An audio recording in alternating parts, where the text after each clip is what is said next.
Video को like और share जरूर करें और हमारे चैनल को सब्सक्राइब करना न भूलें। यहाँ हर दिन आपको मिलेंगी ऐसी ही डरावनी और रोमांचक कहानियां जो आपको सस्पेंस और रहस्य से भरी दुनिया में ले जाएं। सब्सक्राइब करने के लिए नीचे दिख रहे लाल बटन को दबाएं। वो रात अजीब सी थी। पूरा गांव अंधेरे में डूबा हुआ था। बिजली जाने के बाद एक अजीब सी खामोशी छा गई थी। चारों ओर घना सन्नाटा और सिर्फ झींगुरों की आवाजें। सुधीर, राकेश, मोहित और अनन्या, ये चार दोस्त एक पुरानी वीरान हवेली में घूमने का प्लान बनाते हैं। कहते थे कि उस हवेली में कई साल पहले एक भयानक हादसा हुआ था, जिसके बाद से वो बंद पड़ी है। लोग कहते थे कि वहां अजीब अजीब चीजें होती हैं, मगर किसी ने कभी देखा नहीं था। चारों दोस्त रात के 11 बजे टॉर्च और कैमरा लेकर हवेली की ओर निकलते हैं। रास्ता घना और सुनसान था। हवा में अजीब सी ठंडक थी। पेड़ भी अजीब तरीके से सरसराते हुए लग रहे थे। हवेली का दरवाजा झंग खाया हुआ था। मोहित ने दरवाजा हल्के से धक्का दिया और वो चरचराते हुए खुल गया। अंदर की फिजा में सड़न और नमी की बदबू थी। दीवारों पर पुरानी तस्वीरें टंगी थीं, जिन पर धूल जमी थी। टॉर्च की रोशनी में चारों दोस्त इधर उधर देख रहे थे। सुधीर, चलो ऊपर चलते हैं, कहते हैं वहां सबसे ज्यादा अजीब चीजें होती हैं। अनन्या, क्या जरूरी है, नीचे ही देख लेते हैं। लेकिन बाकी तीनों ने उसे मना लिया। सीढ़ियां चरमराती थीं। हर कदम पर नीचे गिरने का डर था।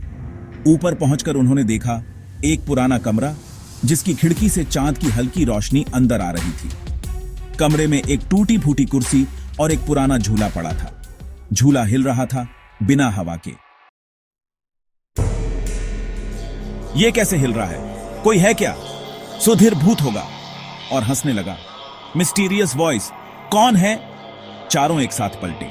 कोई नहीं था। अनन्या डर कर सुधीर का हाथ पकड़ लेती है। मोहित, लगता है हवा से आवाज आई होगी, लेकिन हवा बंद थी।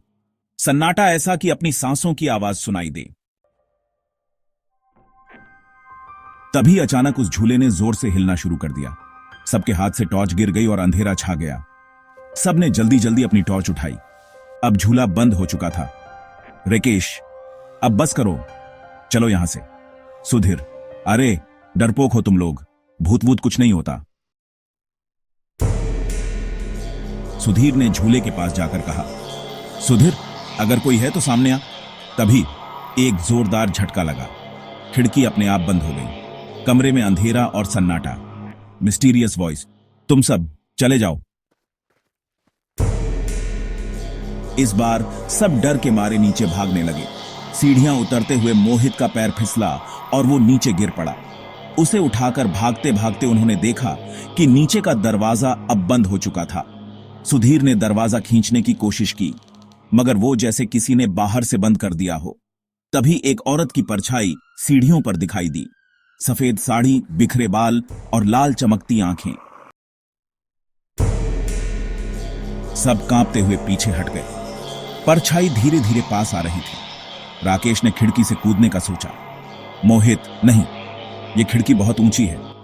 शैडोवी फिगर, तुम लोग यहां क्यों आए? हमें माफ कर दो, हम बस चले जाएंगे। अचानक कमरे की घड़ी ने 12 बजने की आवाज दी। परछाई गायब हो गई। तभी दरवाजा अपने आप खुल गया। चारों बिना पीछे देखे भागते हुए बाहर निकल गए। गांव पहुंचकर सबने तय किया कि अब कभी वापस नहीं जाएंगे, मगर अनन्या का चेहरा उतरा हुआ था। तुम लोगों ने देखा सुधीर कहां है? सबने एक दूसरे की तरफ देखा। सुधीर उनके साथ नहीं था। मिस्टीरियस वॉइस, वीओ, एक रह गया। कहानी यहीं खत्म नहीं होती।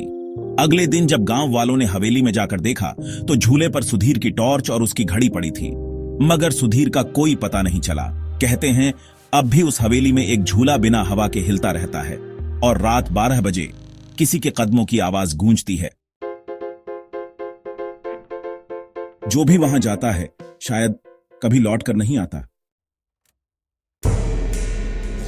वीडियो को लाइक और शेयर जरूर करें और हमारे चैनल को सब्सक्राइब करना ना भूलें। यहां हर दिन आपको मिलेंगी ऐसी ही डरावनी और रोमांचक कहानियां जो आपको सस्पेंस और रहस्य से भरी दुनिया में ले जाएं। सब्सक्राइब करने के लिए नीचे दिख रहे लाल बटन को दबाएं